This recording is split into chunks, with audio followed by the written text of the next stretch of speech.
So now, after introducing Lagrange or revising the Lagrange multipliers, so what is the relation with mechanics? That's the next question. We can do the same for Lagrange equations. However, while doing this, we will have a very important benefit. Okay, we will be able to calculate the constraint force. Fine. Suppose for the moment that we are having some system with two generalized coordinates x and y and one holonomic constraint. You should conclude that we have only one degree of freedom because the number of degrees of freedom is equal to the number of generalized coordinates minus the number of constraints. We in the first lectures working with Lagrange's equation specifically, we used to eliminate one either x or y or eliminate both of them and work in terms of only one variable, which was the degree of freedom. This corresponds to method 1 in the last video. Method 2 is based on neglecting the relation between x and y and introducing or using a Lagrange multiplier.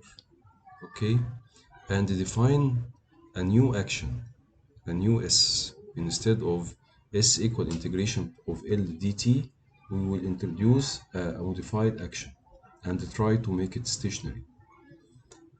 So, given some Lagrangian L of x and y, and along with this constraint, g of x and y is equal to 0. The ordinary action was s equal L dt. This should be stationary. However, you will not be able to calculate the variation of s simply because and equate it to 0. You cannot equate the variation of s with respect to 0. This will not be useful because if you equate the variation of s with respect to 0, you will go through this equation and this equation. Okay. However, you will not be able to equate the coefficient of delta x alone to 0 or the coefficient of delta y alone to 0. Why?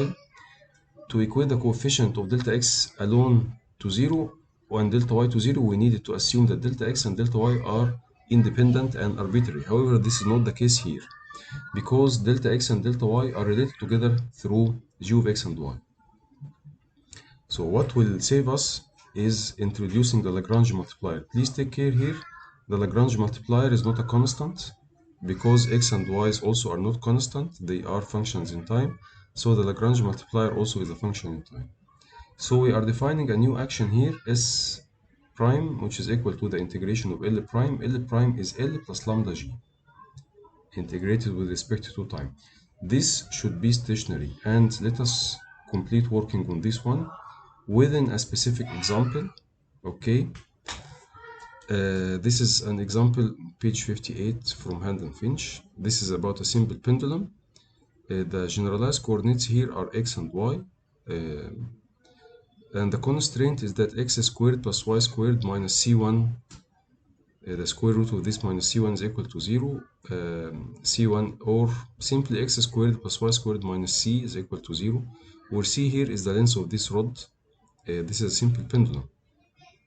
Okay, so to get the Lagrangian, we need to get the kinetic energy, which is equal to half m x dot squared plus y dot squared. The potential energy V is equal to mgh. However, h is equal to negative y, so we will have here mgy. So simply L prime will be equal to L plus lambda multiply x squared plus y squared minus c, which is the constraint equation. And we will work to get that the variation of L prime is equal to 0. You may have some question here, why it is possible to work on L prime, which is L plus lambda. Please remember that lambda is multiplied by 0. So essentially at all the points we are working at, L prime is simply equal to L.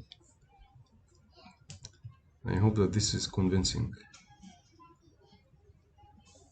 So let us complete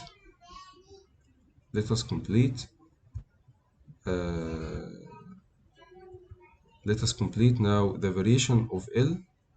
this was the variation operator. Now we are getting the variation of L prime. So we'll get the variation of L plus lambda x squared minus y squared minus c equal to 0. So the variation operator will affect L and will affect also the constraint, which is lambda x squared plus y squared minus c.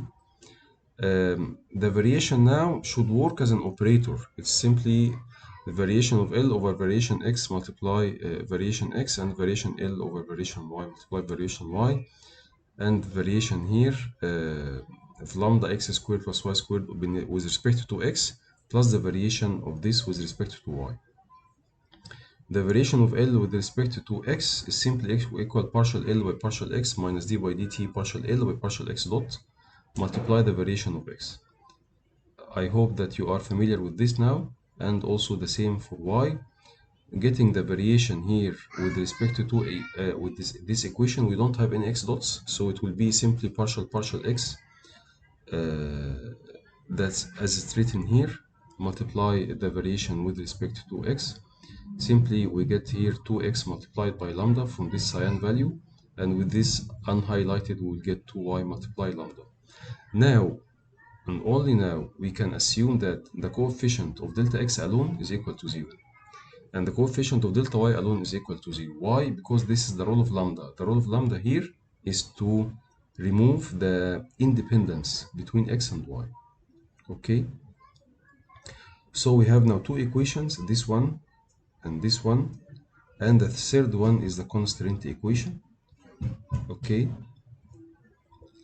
I have written here a small maxima program, the constraint equations, the kinetic energy, the potential energy, the Lagrangian, and the modified Lagrangian, and the resulting equation. The resulting equations are so simple because you are just applying Lagrange equation to L prime instead of L. Plus so we are getting these two equations plus the constraint equation. So the question is, how does it seem that this is useful in getting the constraint equation? It simply occurs that the constraint forces are always equal to the Lagrange multiplier. Okay, to clarify this, let us try to analyze the problem of this pendulum using the Newtonian mechanics. For the Newtonian mechanics, we are having the acceleration, the vertical acceleration or the vertical force affecting this mass is simply mg downwards.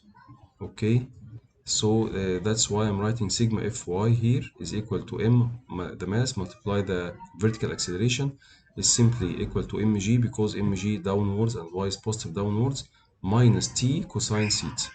So this is the vertical motion.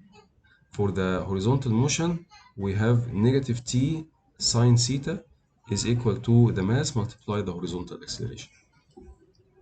Please remember that sine theta here, sine theta is equal to x over L, where L here is the length of the pendulum. So sine theta is equal to x over L, so minus tx over L. Cosine theta is equal to y over L, that's why I'm writing here negative ty over L. Now let us compare the first equation with the first equation. We have here m multiply the acceleration equal or plus 2x lambda. We have here also x, so you can just say that 2 lambda is equal to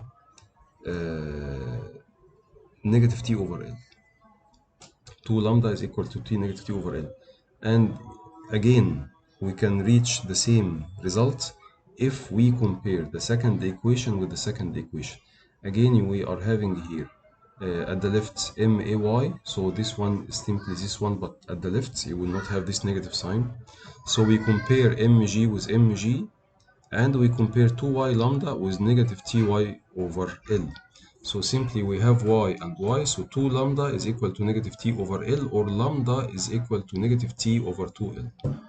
Okay, so the Lagrange multiplier here is simply negative the tension inside this rod.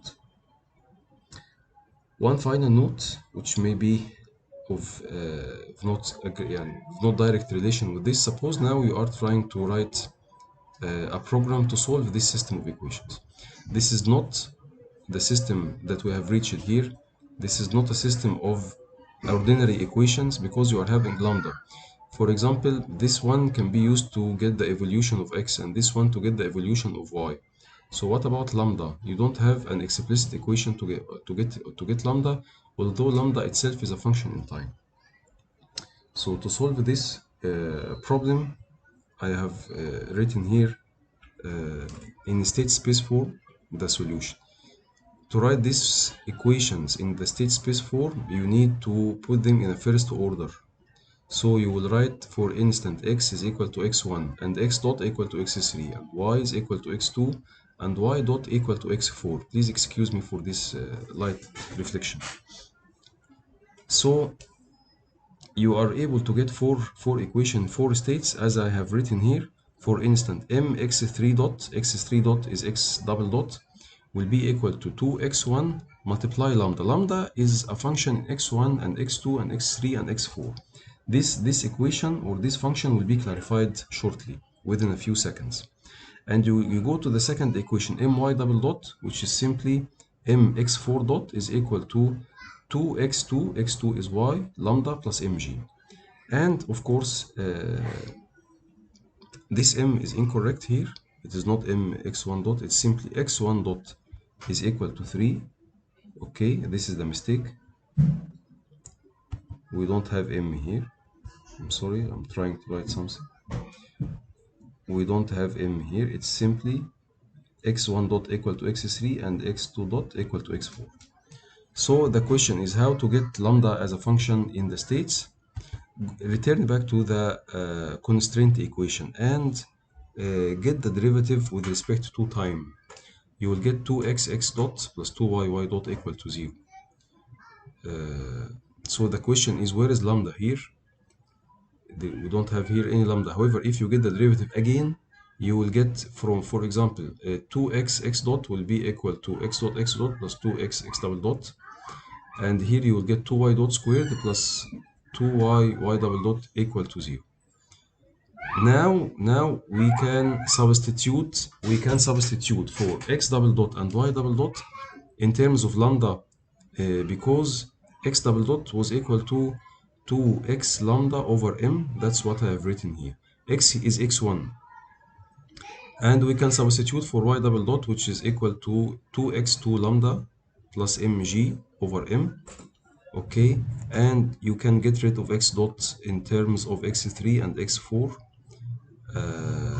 So that is what's written here. After some algebraic manipulations, you can see that y is a function in x3 and x4 and x2 and even x1.